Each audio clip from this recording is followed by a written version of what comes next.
風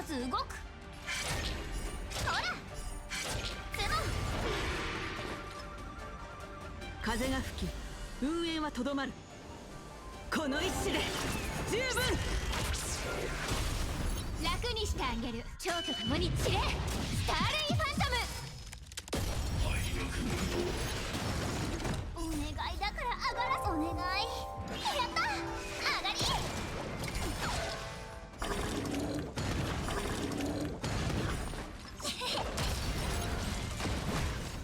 As a Qingque enjoyer, I'm always looking for more ways to use her, and in this case, we have a mono quantum core with her and Seele.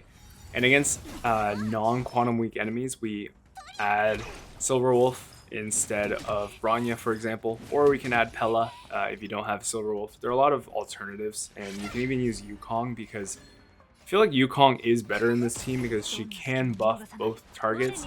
You will have to speed tune though, and I'm too lazy to do that right now with our limited gear. But down the line, I do feel like these kinds of teams with multiple damage healers to be the way to go, and not just tunneling on one damage dealing character. You can think, okay, maybe not bringing Qingque and bringing a Tingyan or something is more impactful than just having Qingque, but I would say, even without Eidolons, Qingque is your skill point positive sub DPS, just spamming your basics, and then eventually, when you get your 4 of a kind, you're spamming your enhanced basics and then your ultimate. Something cool about this core though, the Seele and Qingque is not really impacting Seele's rotations. You can still tunnel most of the skill points on your team from either Bronya or Seele's skills into Seele, but you will find the times when you want to be skilling on Qingque, which makes it really dynamic and fun because every fight is different, right? And then using your skills on Qingque if you need to nuke down a boss, for example, or if you're really close to that 4 of a kind and you also have your ult up, so for that turn you not only buff your ult, but you also buff your enhanced basic.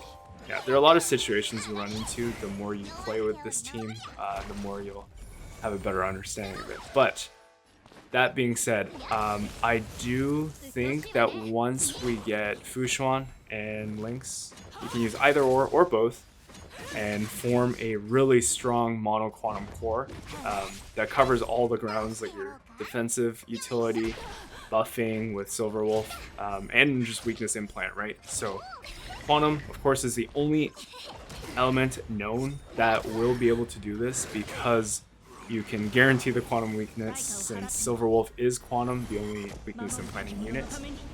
So what this means is it's really good for vertical investment, and if you want to hyper invest into your mono quantum team, it will, no matter what, be viable for 1/2 of Memory of Chaos, which is required, right? Because it doesn't matter what the enemy is weak to, you have mono quantum and you have Silver Wolf, they're gonna get the quantum weakness, which is just really cool. Saves a lot of resources. So when that happens, of course, you're not feeling as forced to pull for certain characters to get the weakness matching, but again, that's a discussion for another day. This one is more about Qingque and Seele's involvement in this team. So you do see Seele putting in the bulk of the work, but based on what I've played through already with these two on the same team, Qingque actually contributes quite a bit, and it's not just from her generating skill points. When you do time it well, you get Qingque's super combos off, and what I mean is you can get lucky and get her autarky, but oftentimes you can plan it ahead where you are at 3 tiles or 2 and then use a couple skill points, enhance basic, ult, and then you just finish off an enemy before they get into a dangerous phase or something, which you're kind of seeing on screen. But anyway, let's go and fight Kafka. Just a quick reminder, if you're enjoying my content, make sure to leave a like and subscribe. It only takes a second of your time, and only 1.9% of my viewers are subscribed, which is unfortunate, so please help me out here. I'd appreciate it a lot. Anyway, let's get back to it. So this is closer to the mono quantum team I was talking about.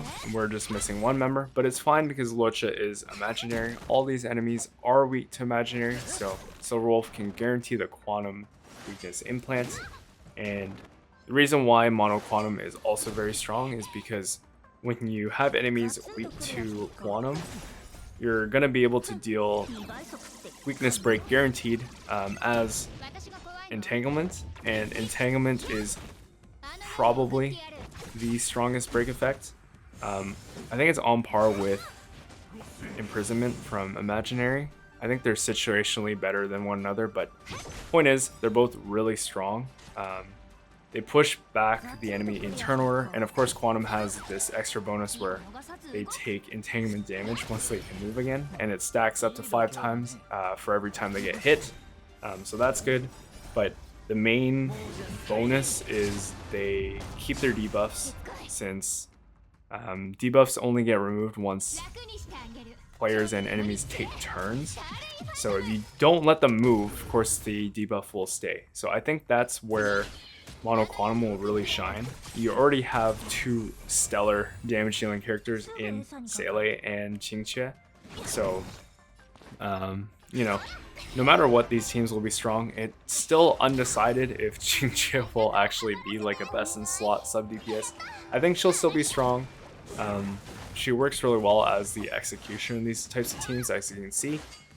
And you're able to front load a lot of damage with her once you figure out the rotations, knowing when you can cast your skills and just absolutely nuke the enemy with a Seele burst and then your Qingque full combo. Qingque just launched an enhanced basic up, which is kind of funny. But yeah, it's a little unfortunate that Silver Wolf right now is the only character that can implant weakness. It's very unique, and it's sort of the pillar of what makes Mono Quantum really work. Hopefully there are more characters in the future that can do something similar, but again, we have no idea. I don't know why I didn't dispel Qingque's debuff there. I don't know what I'm doing. I've had very extensive testing with Qingque as a main DPS, so I'm still figuring out how she can provide the most value here, but from what I've seen, she is very helpful when she provides those skill points as a sub DPS. Of course, she's not very useful when she's attacking Seele like that, but you get the point. I finally decided to do it here. These runs, of course, aren't meant to be perfect.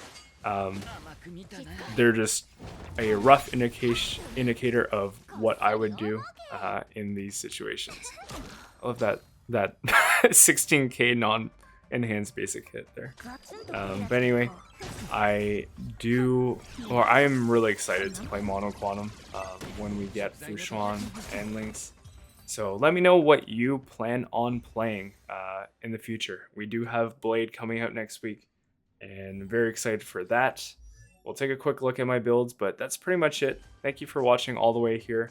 I am still farming. I haven't done relic farming in a while, so unfortunately Seele and Qingque have to share relics, so they're not on their most optimal sets. I think Seele is pretty good right now, but yeah, you get a lot of copium ropes here.